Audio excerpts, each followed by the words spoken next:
Good morning, જય શ્રી કૃષ્ણ, જય દ્વારકાધીશ ને આઈ હોપ કે તમે બધા મજામાં જશો. તમારા બધાનું મારા નવા બ્લોગમાં સ્વાગત છે. અને અમે જો સવારના પોરમાં બેસી ગયા છીએ હીરાવા, ને હીરાવામાં બનાવ્યા છે અમે પરોઠા. જો અમે પરોઠા બનાવ્યા છે અને ચા અને પરોઠા ને અમારા મંથનભાઈ છે એ પરોઠું સોસ ખાવા બેસી ગયા છે. ને આપણો આ ભાણેજ છે એ પાઉં પટીને ચા ખાય છે. કાદીકુ જય શ્રી કૃષ્ણ કરી દો હવે બધાને. ઓહો કેમ છો બધાય મજામાં? એમ કે હાલ બધાય મજામાં છે.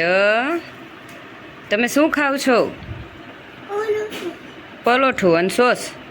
હાલો તો બપોરા કરીએ ને બધાય ખાઈ પીને આપણે તડકાના તો બીજું શું કરીએ એટલે નીંદર કરવાનું કામ કરીએ. અને ઉઠી ગયા છીએ, ઉઠી અને ચા પાણી જો પીએ છીએ. અને ચા પાણી પી અને મારે બનાવી છે પછી મેંગો આઈસ્ક્રીમ ઘરે જ. એટલે અમારા મંથનભાઈને છે ને આઈસ્ક્રીમ બહુ ભાવે એટલે મંથન માટે આઈસ્ક્રીમ બનાવીશ. કા ભાઈ બનાવી છે ને આઈસ્ક્રીમ? ચા પાણી પીવાઈ ગયા છે અને હવે આપણે છે ને જો મસ્ત એકદમ સિમ્પલ અને પ્લેન આઈસ્ક્રીમ ડ્રાયફ્રૂટ છે ને એ નાખીએ, પણ આપણે દળીને ડ્રાયફ્રૂટ નાખવું છે. આખું ડ્રાયફ્રૂટ હોય ને એટલે મંથન છે ને એવી આઈસ્ક્રીમ છે એ ખાતો નથી, તો આપણે ઘરે જ છે એના માટે આઈસ્ક્રીમ બનાવી છે. અને દૂધ છે એ આઈ જો આપણે વધારે હતું ને એટલે દૂધ મેં લઈ લીધું છે. આ 1.5 લીટર દૂધ છે.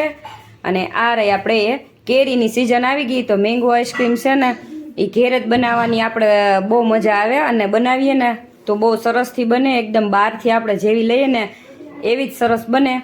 અને આ રહ્યા આપણા 3 પાવડર છે. જો આ કોર્નફ્લો છે, પછી આ CMC પાવડર છે અને આ છે GMS પાવડર છે. એ આઈસ્ક્રીમ માટે સ્પેશિયલ આવે છે.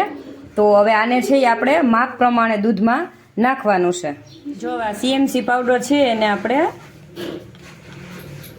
અડધી ચમચી જેટલો છે એ દૂધમાં નાખી દેવાનો, કારણ કે આપણે છે એ લીટર 1 જેટલું દૂધ છે.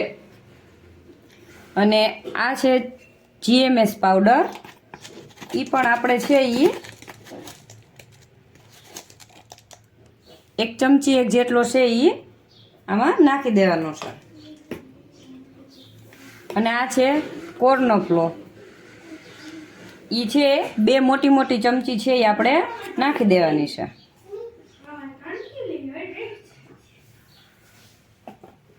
જો આપણે આને છે બધાય પાવડર નાખી અને સારી રીતના છે એ હલાવી લીધું છે. આમાં ક્યાંય છે એ પાવડરની કણી છે એ ના રહેવી જોઈએ.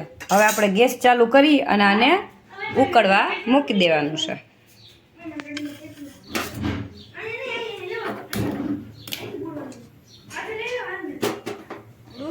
ખાંડ છે એ ભેગી ઉમેરી દેવાની છે.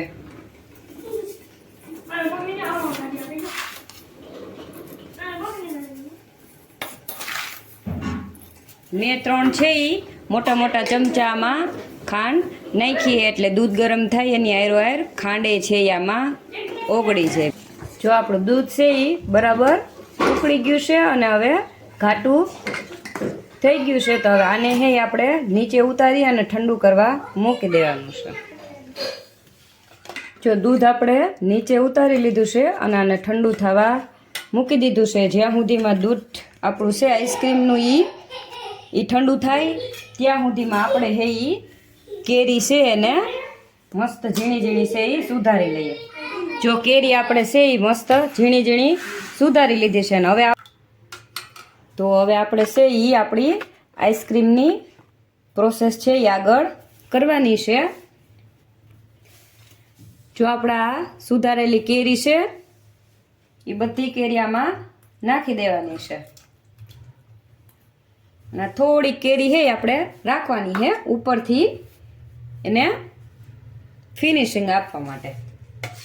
છે એ એક મોટો ચમચો છે સવારની ગાયની આપણે હતી મલાઈ, એ મેં એક મોટો ચમચો ગાયની મલાઈ છે એ લઈ લીધી છે. એ આમાં નાખી દેવાનું હાટું છે ને એમાં બ્લેન્ડર છે એ મારી લેવાનું છે.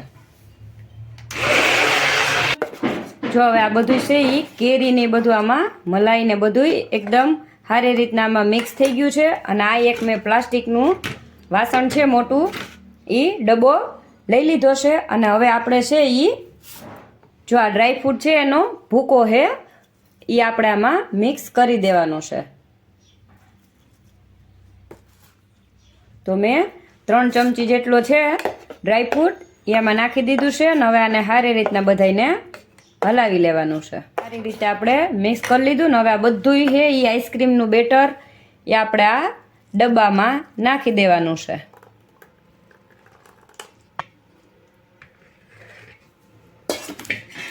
હવે એમાં આપણે આ થોડાક કેરીના કટકા રાખ્યા હતા એને છે એ ઉપરથી આપણે કેરીના થોડાક નાના ટુકડા રાખ્યા હતા એ ઉપરથી રાખી દીધા છે. અને હવે આને પેક કરી અને જો આપણા ફ્રીઝરનું ખાનું છે બરફનું એમાં આપણે સેટ થવા મૂકી દીધી છે.